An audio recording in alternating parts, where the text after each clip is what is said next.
પ્રથમ સ્કંદ એના 19 અધ્યાય અને એમાં 3 ભાગ છે, 3 પ્રકરણ છે, સામાન્ય, મધ્યમ અને ઉત્તમ. સામાન્ય એટલે ઓર્ડિનરી, એના પછી છે મધ્યમ એટલે થોડુંક મીડિયમ છે, અને પછી એનાથી ઉપર છે ઉત્તમ એટલે બેસ્ટ.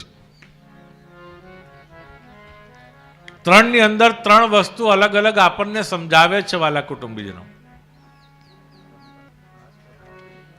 સામાન્યમાં આપણને સમજાવ્યું છે કે જેણે કર્મને મહત્વ આપ્યું, પ્રાધાન્ય આપ્યું, એની ગણતરી સામાન્યમાં થઈ. જેણે જ્ઞાનને પ્રાધાન્ય આપ્યું છે એની ગણતરી એનાથી થોડી ઉપર મધ્યમમાં થઈ, અને જેણે ભક્તિને પ્રાધાન્ય આપ્યું એની ગણતરી સૌથી ઉત્તમમાં થઈ, ઊંચામાં ઊંચી.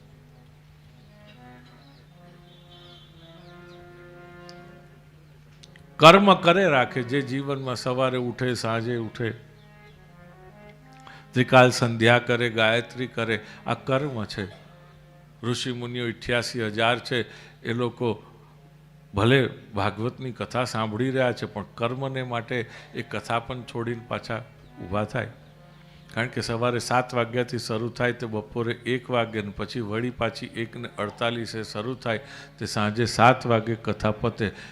આપણે તો કેટલું સારું છે, 3:30 થી 7.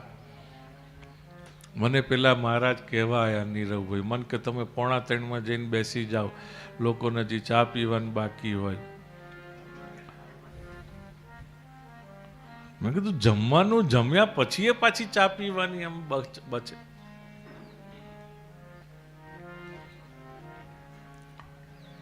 મારે છે ને એકવાર જવું છે.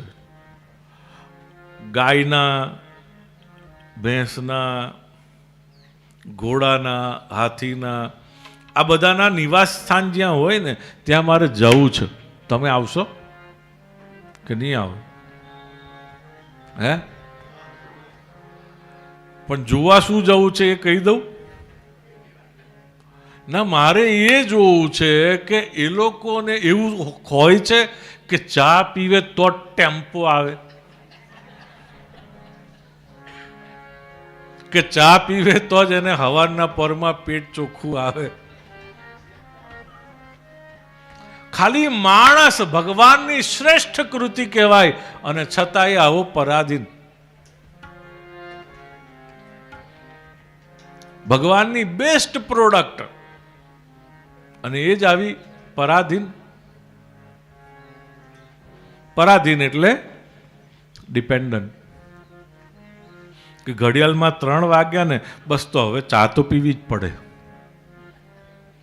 12 વાગ્યા ને એટલે ખાવાનું ખાવું.